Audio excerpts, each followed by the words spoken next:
आइए आज के इस वीडियो में हम लोग देखेंगे इंटरमीडिएट का जो सेंटअप एग्जामिनेशन 2020 का हुआ है।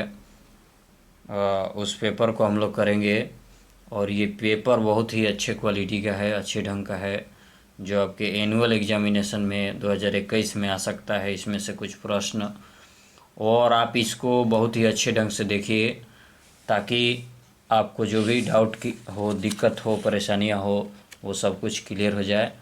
तो आइए हम लोग शुरुआत करते हैं पहला प्रश्न का, जो कि प्रश्न संख्या 1 दिया गया है। यहाँ पर आप देख सकते हैं प्रश्न संख्या 1 दिया गया है कि परावैधुतता का एसआई मात्रक क्या होता है।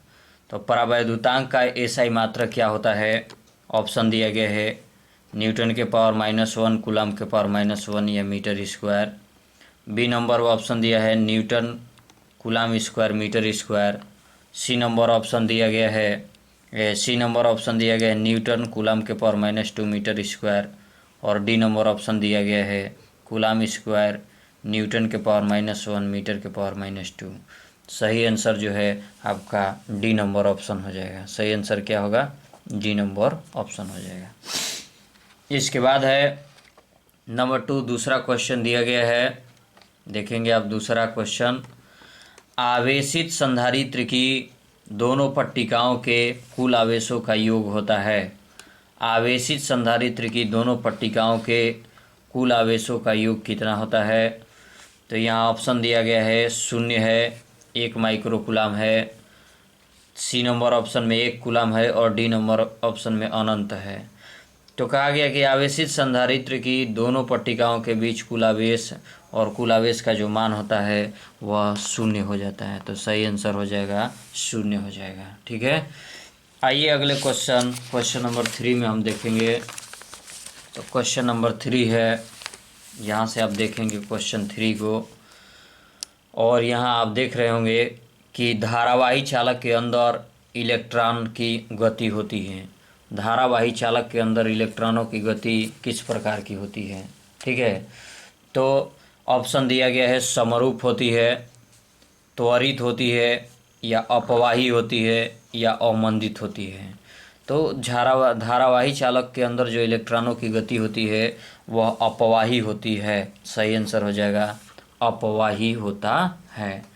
इसके बाद है 4 नंबर क्वेश्चन दिया गया है, वायु में स्थित इकाई धनावेश को घेरने वाली सतह से निकलने वाला संपूर्ण विद्युत फ्लक्स का मान कितना होता है? संपूर्ण विद्युत फ्लक्स का मान कितना होता है? वैसे तो संपूर्ण विद्युत फ्लक्स के लिए सूत्र होता है फाई बराबर Q/ε0 होता है। फाई बराबर Q/ε0 होता है। और यहाँ इकाई आवेश दिया गया है, तो जब इकाई आवेश दिया जाएगा तो 1/ε0 होगा। और इसमें देखिएगा तो 1/ε0 नहीं दिया गया है। अब जब ये ε0 जब ऊपर जाएगा यानी अंश में जाएगा तो हो जाएगा ε0 के पावर -1। तो हमारा सही आंसर हो जाएगा बी नंबर ऑप्शन, ε0 के पावर -1 हो जाएगा। तो ये 4 क्वेश्चन हम लोग देख चुके हैं। आइए अगला क्वेश्चन देखते हैं, 5वां। और 5वां नंबर क्वेश्चन यहाँ पर है और आप देख रहे होंगे 5 नंबर क्वेश्चन को। कह रहा है 5 नंबर क्वेश्चन कि बिंदु आवेश से स्मॉलर दूरी पर विद्युत विभव का मान होता है। बिंदु आवेश से स्मॉलर दूरी पर विद्युत विभव का मान कितना होता है? ऑप्शन दिया है आर के समानुपाती होता है, अनुक्रमानुपाती होता है, या आर के व्युत्क्रमानुपाती होता है, या आर स्क्वायर के अनुक्रमानुपाती होता है, या आर स्क्वायर के व्युत्क्रमानुपाती होता है। तो कह रहा है कि बिंदु आवेश से स्मॉलर दूरी पर विद्युत विभव का मान क्या होता है? आर स्क्वायर के जो है वह व्युत्क्रमानुपाती होता है, यानी आर स्क्वायर के व्युत्क्रमानुपाती होता है। तो ये बोला जाएगा दूरी के वर्ग के व्युत्क्रमानुपाती होता है। तो डी नंबर ऑप्शन सही आंसर हो जाएगा। इसके बाद आते हैं नंबर 6 नंबर ऑप्शन क्वेश्चन में दिया है, किसी धारावाही चालक के अंदर इलेक्ट्रॉन का संवहन वेग Vd है तथा चालक पर आरोपित विद्युत बल का मान विद्युत क्षेत्र E है। इन दोनों के बीच में लगने वाला बल का संबंध क्या होगा? यानी धारावाही चालक के अंदर इलेक्ट्रॉनों का समवहन वेग Vd और चालक पर आरोपित विद्युत बल क्षेत्र E के बीच का संबंध क्या होगा। तो ये ऑप्शन दिया गया Vd समानुपाती E, Vd समानुपाती √E या Vd समानुपाती E² या Vd बराबर नियत।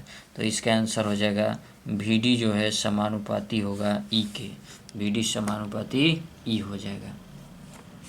इसके बाद आते हैं 7 नंबर क्वेश्चन में। 7 नंबर क्वेश्चन आप देख रहे होंगे 64 समरूप बूंदें जिनमें प्रत्येक बूंद की धारिता 5 माइक्रोफैराड है मिल करके एक बड़ी बूंद बनाती है।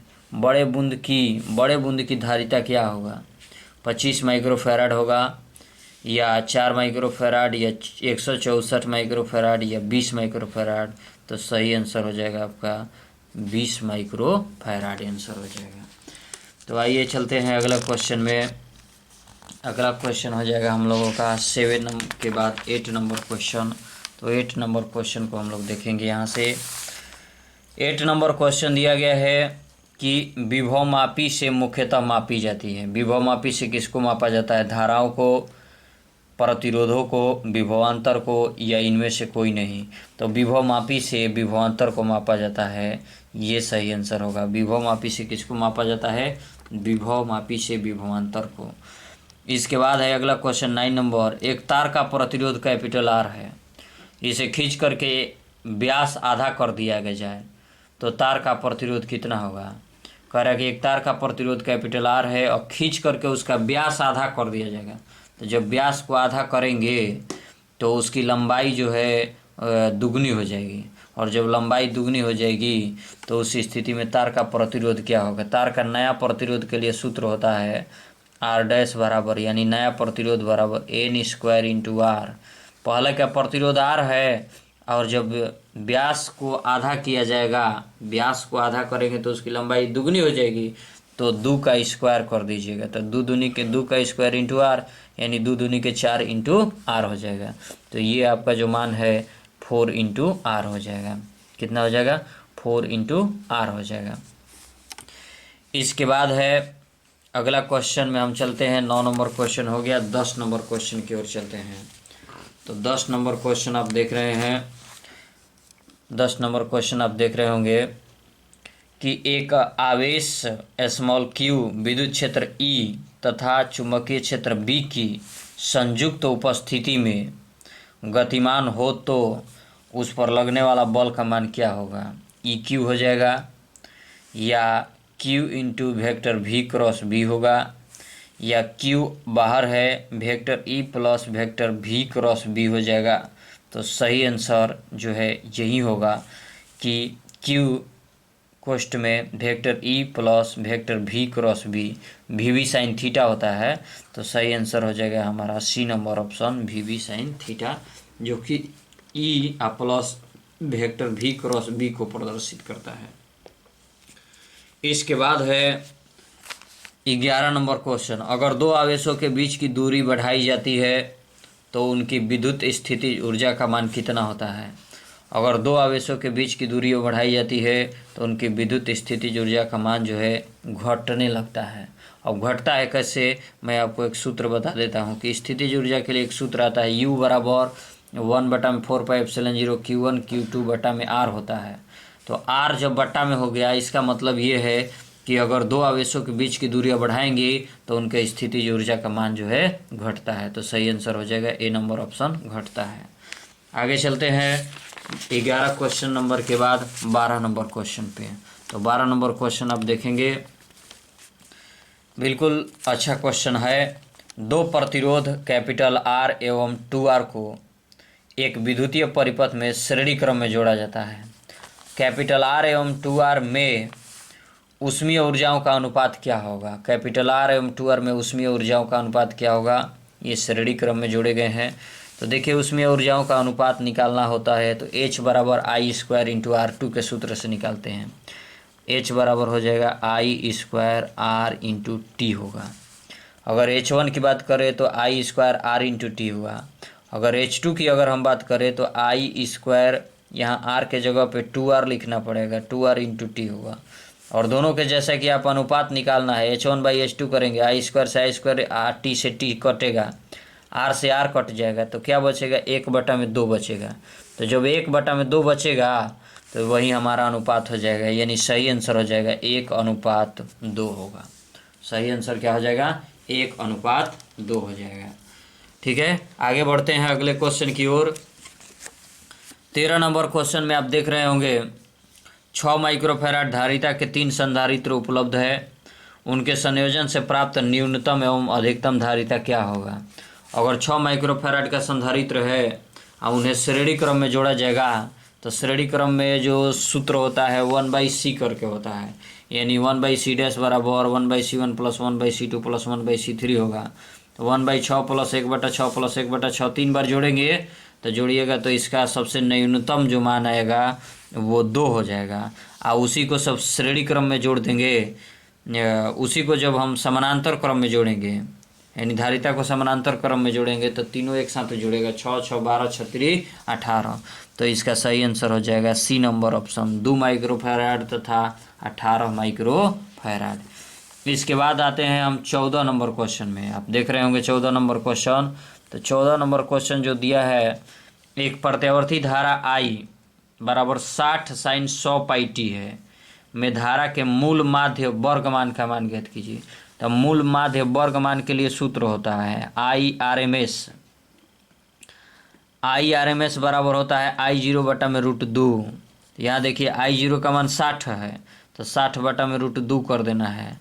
60/√2 का परिमेयीकरण करिएगा तो 30√2 हो जाएगा। तो सही आंसर क्या हो जाएगा, 30√2 हो जाएगा।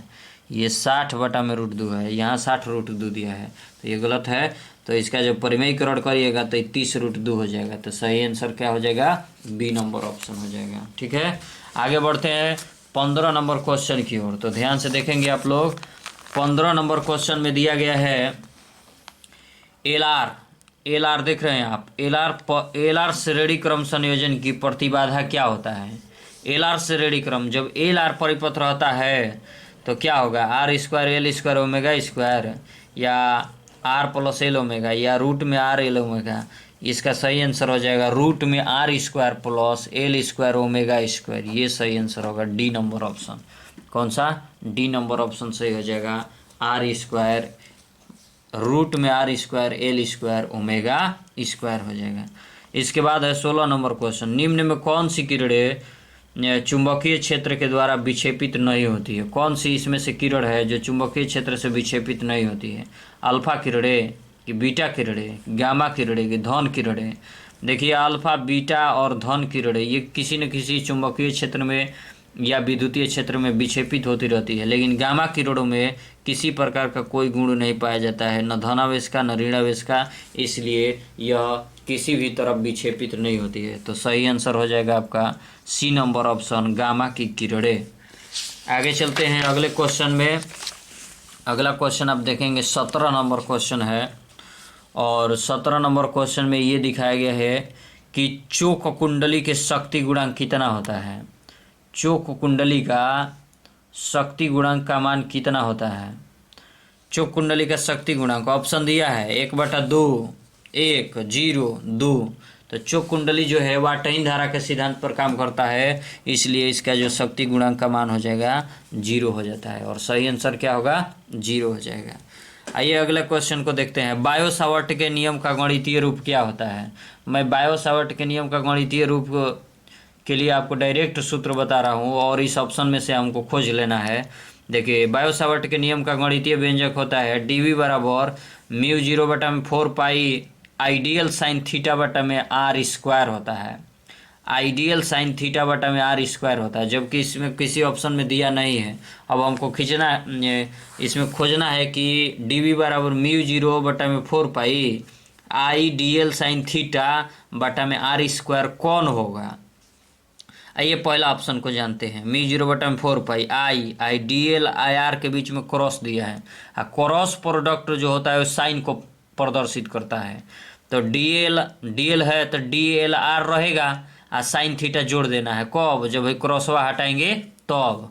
अब बटा में आर क्यू है तो देखिए एक आर से एगो आर कट जाएगा तो ये r² हो जाएगा। आई क्रॉस हटा दीजिएगा तो साइन मिल जाएगा, यानी सही आंसर यही हो जाएगा कि dv बराबर μ0/4 आ वेक्टर dl गुणे यानी vector dl cross vector r बटा में r क्यू।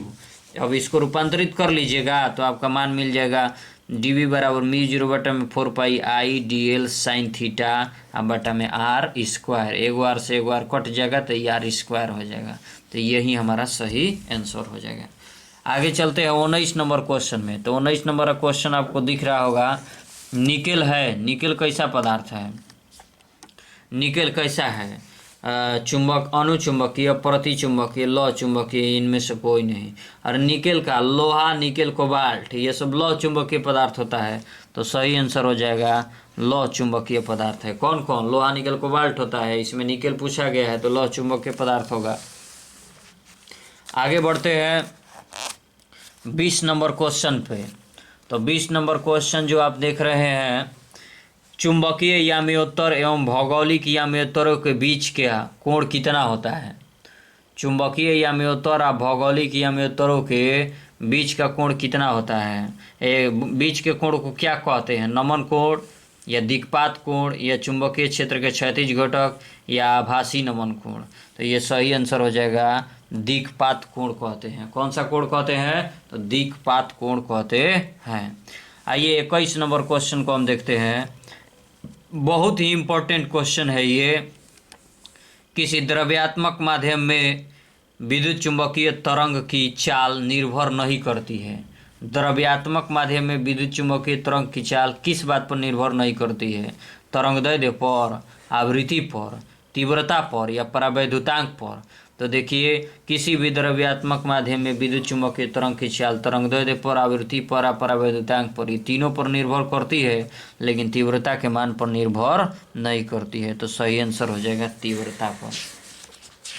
आगे चलते हैं हम 21 नंबर क्वेश्चन के बाद 22 नंबर क्वेश्चन पर ध्यान देंगे। 22 नंबर क्वेश्चन बहुत ही सिंपल ढंग का है और बहुत अच्छा है और इम्पोर्टेंट भी है। एक समद्वितीय उत्तल लेंस है, यानी दोनों तरफ से उठा हुआ लेंस है, उत्तल लेंस है, जिसके प्रत्येक तल की वक्रता त्रिज्या 20 सेंटीमीटर है। लेंस के पदार्थ की अपवर्तनांक 1.5 है। तो लेंस की फोकस दूरी ज्ञात करना है। लेंस की फोकस दूरी निकालना है। लेंस की फोकस दूरी निकालने के लिए एक सूत्र दिया जाता है। सूत्र होता है, देखिए आपको यहाँ पर दिखा देते हैं, सूत्र बीच में बना देते हैं। तो सूत्र जो है ना, सूत्र हो जाएगा आपका 1/f। 1/f बराबर होता है n-1 into 1/r1 minus 1/r2 होता है। अब इसी सूत्र के मान पर रख देना है। तो देखिए मैं आपको कम शब्दों में समझा देता हूँ। 1/f निकालना है। n के जगह पर 1.5 रखिएगा। यहाँ पर 1 है, ये है माइनस में, ये -1 है, तो ये -1 हो गया। 1/r के जगह पर 1/20 माइनस 1/20 आई 20 में एक और ही माइनस लगेगा, ठीक है। तो 1/20 आई माइनस माइनस प्लस हो जाता है, क्योंकि एक में प्लस लेते हैं वक्रता त्रिज्या, तो दूसरा वक्रता त्रिज्या जो है ऋणात्मक होती है, चिन्ह माइनस का रहता है, तो माइनस माइनस प्लस हो जाएगा। तो 1/20 है, 1/20 को जोड़ेंगे तो ये हो जाएगा 1/f। आई इसको घटाइएगा तो 0.5 आ जाएगा। ये गुणा 1/20 है, 1/20 को जोड़िएगा तो 2/20 हो जाएगा। 2 से कटाइएगा तो ये 10 हो जाएगा, ठीक है। तो अब इसको उल्टा कर दीजिए, ये f चला जाएगा ऊपर, अब बाकी सब ये नीचे हो जाएगा। 10/0.5 नीचे हो गया। दशमलव हटाइएगा तो ऊपर 100 10 से गुणा हो जाएगा, और 100 में 5 के भागा दीजिएगा तो 20 आ जाएगा। यानी इसका जो मान होगा वो 20 सेंटीमीटर हो जाएगा। यानी कि ऑप्शन नंबर का हो जाएगा सी। सेंटीमीटर में दिया है तो सेंटीमीटर में हो जाएगा। आप लोग खुद से भी हल कर लीजिएगा। सूत्र आपको दे दिया गया 1/f बराबर n-1 और 1/r1 माइनस 1/r2। r1 अगर प्लस लेंगे तो r2 के मान को माइनस लेंगे, -20 सेंटीमीटर। तो दोनों जुड़ जाएगा और हल कर लीजिएगा तो 20 सेंटीमीटर आपका मान आ जाएगा। अगला क्वेश्चन है, प्रकाश की अनुप्रस्थ तरंग की प्रकृति की पुष्टि होती है। प्रकाश के अनुप्रस्थ तरंग की प्रकृति की पुष्टि किससे होती है? प्रकाश के अनुप्रस्थ तरंग की प्रकृति की पुष्टि किससे होती है? वर्ण विक्षेपण द्वारा या ध्रुवण द्वारा? कि परावर्तन द्वारा या व्यतिकरण द्वारा। तो प्रकाश की जो किरणें होती है अनुप्रस्थ तरंगें होती है, तो उसकी व्याख्या करने के लिए हम कह सकते हैं कि ध्रुवण के द्वारा होता है। किसके द्वारा होता है? ध्रुवण के द्वारा होता है। इसके बाद है अगला क्वेश्चन, एक सरल सूक्ष्मदर्शी से बना प्रतिबिंब होता है। सरल सूक्ष्मदर्शी से बनने वाला प्रतिबिंब कैसा होता है? आभासी एवं सीधा होता है, आभासी एवं उल्टा होता है, वास्तविक एवं उल्टा होता है, या वास्तविक एवं सीधा होता है। तो सरल सूक्ष्मदर्शी में जो प्रतिबिंब बनता है वह आभासी एवं सीधा होता है। आभासी यानी कि काल्पनिक, यानी कि आभासी एवं क्या होता है? सीधा होता है। आगे चलते हैं अगले क्वेश्चन में। अगला क्वेश्चन है 25 नंबर क्वेश्चन आप देख रहे होंगे। कह रहा है कि प्रकाश की एक किरण कांच के जिसका अपवर्तनांक दिया है 3/2 से पानी के अपवर्तनांक 4/3 में संचरण करता है। 3/2 से 4/3 में संचरण करता है, तो क्रांतिक कोण का मान क्या होगा? क्रांतिक कोण का यहाँ पर मान निकालना है। तो इसके लिए एक सूत्र होता है जिससे दोनों के मान निकाला जाता है। n बराबर होता है, n बराबर होता है साइन n बराबर साइन c होता है।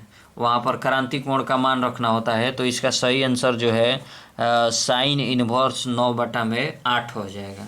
सही आंसर क्या हो जाएगा? साइन इनवर्स 9/8 हो जाएगा। ठीक है, तो इसको अलग से भी हल करके हम आपको बता देंगे कि क्या होगा, किस तरह से इसका मान। थोड़ा लंबा प्रोसेस होता है लेकिन बिल्कुल आसान प्रोसेस है। ठीक है, तो इसको हम अलग से एक वीडियो बना करके आपको दे देंगे जिससे आप समझ जाइएगा।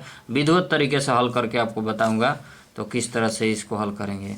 तो आप अभी समझ जाइए कि साइन इनवर्स जो है 9/8 होता है। इसके बाद है 26 नंबर, एक दीर्घ दृष्टि दोष वाले व्यक्ति को कौन सी लेंस की आवश्यकता होती है? दीर्घ दृष्टि दोष है तो कौन सा लेंस लगेगा? अवतल लेंस, उत्तल लेंस, बेलनाकार लेंस या समतलोत्तल लेंस?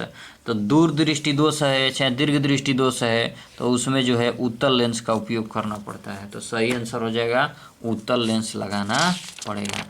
आइए चलते हैं 27 नंबर क्वेश्चन में। देखिए 27 नंबर क्वेश्चन बहुत इम्पोर्टेंट है और देखेंगे आप। सामान्य समायोजन में, किसमें? सामान्य समायोजन में खगोलीय दूरदर्शी की लंबाई कितना होता है? एफओ माइनस एफ ही, एफओ गुण एफ ही, या एफओ बाई एफ ही, या एफ ओ प्लस एफ ही। यदि खगोलीय दूरदर्शक की लंबाई पूछा है तो एफ ओ बटा में एफ ई हो जाएगा। तो ये सही आंसर होगा, एफ ओ बटा में एफ ही। अगर यही खगोलीय दूरदर्शी की आवर्धन क्षमता पूछा होता तो एफ ओ बटा में एफ ही होता है, लेकिन यहाँ पर तो दूरदर्शक की लंबाई पूछा है तो F O plus F E हो जाएगा। आइए अगला क्वेश्चन 28 नंबर को देखते हैं। रचनात्मक व्यतिकरण के लिए किसी बिंदु पर पहुंचने वाली दो किरणों के बीच कालांतर कितना होता है? 0 होता है, π/2 होता है, पाई होता है, या 3π/4 होता है। रचनात्मक व्यतिकरण यानी समपोषी व्यतिकरण।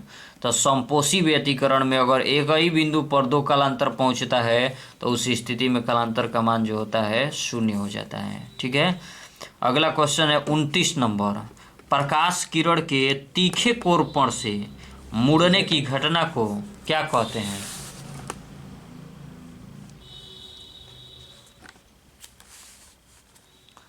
प्रकाश किरण के तीखे कोण पर से मुड़ने की घटना को क्या कहते हैं? तब प्रकाश की किरण को तीखा कोण पर से मुड़ने की घटना जो होती है वो विवर्तन कहलाती है। पहला ही ऑप्शन सही हो जाएगा, विवर्तन कहलाता है। आगे बढ़ते हैं हम देखते हैं 30 नंबर क्वेश्चन को। 30 नंबर क्वेश्चन दिया गया है कि एक ही तरंगदैर्घ्य देके इलेक्ट्रॉन तथा फोटान का समान होगा। एक ही तरंगदैर्घ्य देके इलेक्ट्रॉन है और फोटान भी है, तो उन दोनों का क्या समान होगा? वेग होगा, ऊर्जा होगा, या संवेग या कोणीय संवेग? तो सही आंसर होगा कि फोटान है या एक इलेक्ट्रॉन है या दोनों का तरंगदैर्घ्य समान है तो वह समान मात्रा में ऊर्जा का उत्सर्जन करेगा। तो सही आंसर हो जाएगा ऊर्जा हो जाएगा। इसके बाद है 31 नंबर। कैपिटल Z परमाणु संख्या वाले परमाणुओं की किसी दी गई कक्षा में इलेक्ट्रॉन की ऊर्जा समानुपाती होती है। यानी जेड परमाणु संख्या वाले परमाणु की किसी दी गई कक्षा में इलेक्ट्रॉन की ऊर्जा समानुपाती होती है। किसके समानुपाती होता है? जेड के, जेड स्क्वायर के, कि जेड के, या जेड के पावर -1 के, या जेड के पावर -2 के। तो सही आंसर हो जाएगा जेड स्क्वायर के समानुपाती होता है। आइए चलते हैं 31 नंबर के बाद 32 नंबर क्वेश्चन में। 32 नंबर क्वेश्चन दिया गया है, नाभिकीय रिएक्टर में मंदक का कार्य कौन करता है? न्यूट्रॉन की, मंदक का कार्य क्या है? न्यूट्रॉन की गति का कम करना, न्यूट्रॉन की गति को तीव्र करना, इलेक्ट्रॉन की गति कम करना, या इलेक्ट्रॉन की गति तीव्र करना। देखिए नाभिकीय रिएक्टर में मंदक जो है वह न्यूट्रॉनों को कम करता है। न्यूट्रॉनों के गति को कम करने से नाभिकीय विखंडन की जो प्रक्रिया होती है, जो ऊर्जाओं का उत्पादन की प्रक्रिया होती है, वो कम होने लगती है, ज़्यादा विस्फोटक नहीं हो पाता है, इसलिए न्यूट्रॉनों की गति को कम कर देता है। कौन? मंदक। तो सही आंसर हो जाएगा न्यूट्रॉनों की गति कम करना। इसके बाद है, एक रेडियोधर्मी सैंपल का क्षय नियतांक लैम्ब्डा है। इस सैंपल की अर्धायु क्या होगी? इस सैंपल की अर्धायु होता है 1/λ log e आधार 2 होता है। सैंपल की अर्धायु क्या होगा? 1/λ log e आधार 2 हो जाएगा। तो सही आंसर ये हो जाएगा। इसके बाद देखिए आपको दिया गया है कि पी टाइप, पी प्रकार के अर्धचालकों को बनाने के लिए अशुद्धि तत्व के रूप में प्रयोग किया जाता है। पी टाइप अर्धचालकों को बनाने के लिए अशुद्धियाँ कौन सी मिलाई जाती है? Boron, bismuth, phosphorus, arsenic. तो पी टाइप अर्धचालक में है जो बोरान है, बोरान, गैलियम, इंडियम, थैलियम, इस तरह के अर्धचालकों को मिलाया जाता है। तो इसमें सही आंसर हो जाएगा बोरान होता है। कौन सा? बोरान। पी टाइप में बोरान होगा इसके, इस ऑप्शन के आधार पे। इसके बाद हम आगे देखते हैं 35 नंबर क्वेश्चन, डायोड का उपयोग होता है। डायोड का उपयोग किस तरह से होता है? प्रवर्धक की तरह, दोलक की तरह, मॉड्यूलेटर की तरह, या दिष्टकारी की तरह। तो सही आंसर हो जाएगा दिष्टकारी की भांति यह इसका उपयोग होता है। कौन सा? दिष्टकारी की भांति। इसके बाद है नॉर गेट। नॉर गेट जो होता है, और गेट नॉट गेट से मिलकर बनता है। और गेट जो है, नॉर गेट और गेट नॉट गेट से मिलता है। तो इसका सही आंसर है, देखिए यहाँ पर ये तो नहीं होगा क्योंकि ये तो नॉट नैंड, ये तो नॉट और एंड गेट आ जाता है, जबकि नॉर गेट जो है और गेट और नॉट गेट से मिलकर बनता है। और ये भी नहीं होगा ऑप्शन में क्योंकि ये तो सीधा आपको एंड गेट के बारे में बताता है और ये और गेट का केवल है। ये जो चौथा नंबर ऑप्शन दिया है A+B हो गया तो और हो गया, और ऊपर में डैश लगा दिया तो नॉट हो गया, यानी कि नॉट और मिल करके बन गया कौन सा गेट? Nor gate. तो सही आंसर हो जाएगा y = A+B, A और B नॉट, A और B नॉट हो गया। इसके बाद आ जाइए 37 नंबर में, A और B के बीच तुल्य धारिता बताइए। अब देखिए यहाँ पे चित्र दिया गया है, 3 और 2 किस क्रम में है? श्रेणी क्रम में है। तो 3 2 को जोड़ेंगे तो 3 2 5 हो जाएगा, क्योंकि श्रेणी क्रम में नहीं, फिर से सुनेंगे, सॉरी। 3 और 2 जो है समानांतर क्रम में है, धारिता निकालना है। समानांतर क्रम में धारिता के सीधा जोड़ते हैं तो 3 2 5 हो जाएगा, 5 के साथ ही 4 को जोड़ना है, 5 और 4 समानांतर क्रम में हो जाएगा।